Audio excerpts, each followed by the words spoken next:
Hello everyone, and welcome to my General Hospital official channel. I hope everyone is having a wonderful day. Before we begin, please hit the subscribe button and give this video a thumbs up. Tracy is irritated when Lois returns to Port Charles, but Eddie is inspired.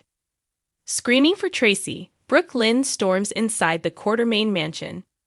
Yuri and Tracy both show up, and Tracy inquires as to why she is shouting. Tracy receives criticism from Brooke Lynn for what she done, but she is oblivious to what is happening. After asking Yuri to spend some time alone with her grandmother, Brooke Lynn snaps at her for revealing Chase about his father. When there is a loud knock at the door, Tracy answers it and describes what happened. Tracy advises her to buy it. When the door is opened, Brooke Lynn yells, "What?"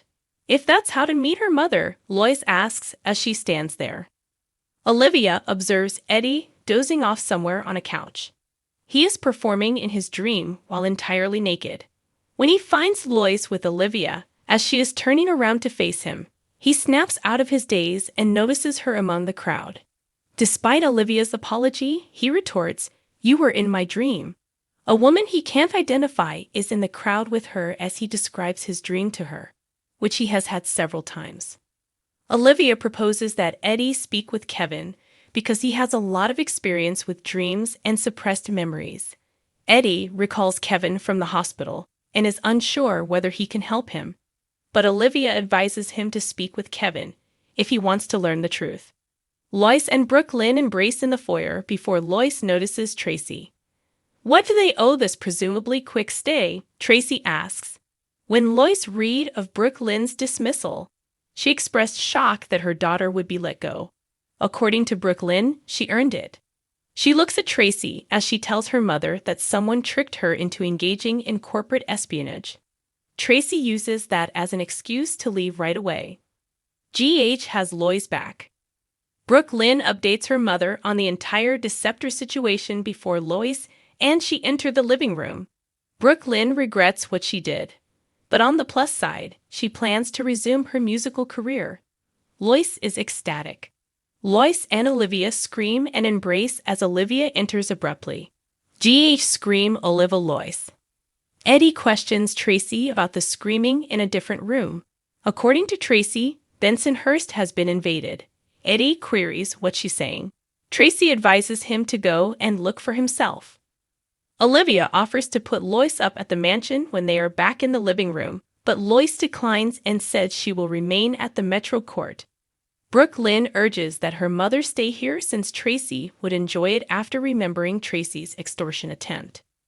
While Olivia believes that staying here will allow them to have a proper visit, Lois believes that staying here is a horrible decision. When Lois hears it, she asks Ned if he still believes that he is Eddie Main. Olivia and Brooke Lynn exchange glances. Later, Lois updates Olivia about the old neighborhood and advises Brooke Lynn to take more frequent trips to see her grandparents. Suddenly, Eddie walks in, recognizes Lois, and claims to know her.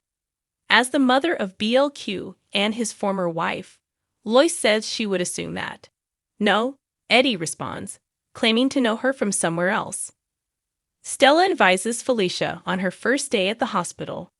Stella proposes they switch things up and visit pediatrics after Felicia observes her as she must deliver unpleasant news to a patient. Felicia and Stella are cut off by Portia as she speaks with Stella alone. She is informed by Portia that Terry extended an opportunity to be the co-chief of staff, but she declined due of the additional workload. More money could be useful now, but she is concerned for Curtis. Curtis is adjusting, according to Stella, and they can't put their lives on hold to care for him. Curtis wouldn't want to feel as like he was holding Portia back, according to Stella, and he would be happy to see her land this job. Portia concurs. Felicia gives Mac a call and updates her on her day and her learning. Stella promises Felicia she will be available if she needs assistance in a later check-in with her. Finn converses with Liz before going to check on Chase. He inquires as to her want for dinner this evening.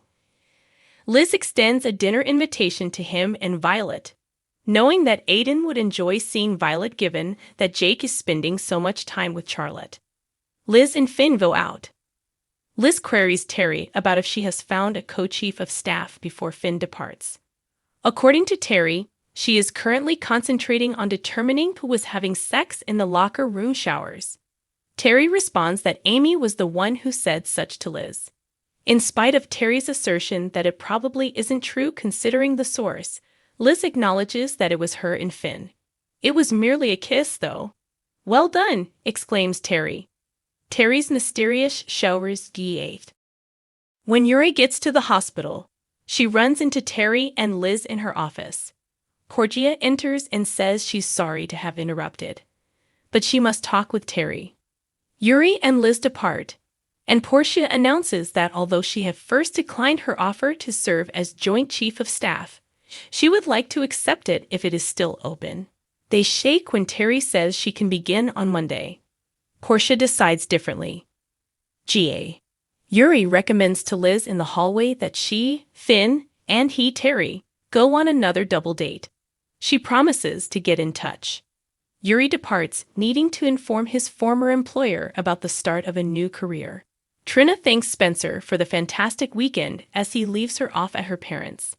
They both agree that the weekend was ideal and are sad to see it come to an end. Curtis wants to know every detail of Trina's trip as she enters the building alone. She gushes about how wonderful it was.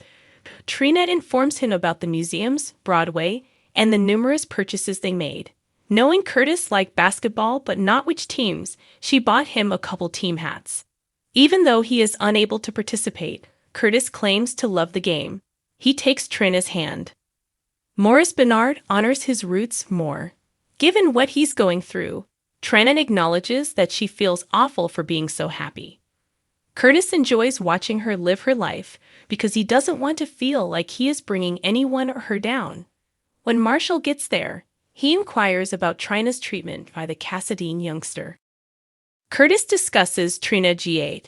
Marshall hears Trina say it was a fantastic trip and observes her new jewelry. She claims Spencer gave it to her as a gift. When he finally notices the hats, Curtis offers to give them to his father. As Trina leaves for her dorm, Marshall queries Curtis about his belief that the Cassadine lad is truly suitable for Trina.